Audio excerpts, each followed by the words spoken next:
আজকে আমার এই ভাইয়ের হক আপনি মারতে পারবেন, সঠিক। অল্প সময়ের জন্য আপনি লাভবান হইতে পারবেন, সঠিক। কিন্তু অপেক্ষা করেন সেই দিন, যেই দিন কোনো লাভ নাই, শুধু লস আর লস। তাই এই ছোট্ট লাভের আশায় ওই দিনের লস করেন না, যেদিন আল্লাহ আপনাকে জুলুমকারী হিসেবে জানবে, যেদিন মালিক আপনাকে জুলুমকারী হিসেবে জানবে। সবাই আপনাকে দেখলে বলতো হাজী সাহেব সালাম দেয়, এরকম আছে না নাই?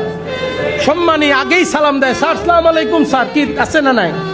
ওই দিন আর সালাম নাই, কারণ সবার সামনে সবকিছু পরিষ্কার হয়ে যাবে। কি বলেন, সত্য না মিথ্যা? সত্য না মিথ্যা?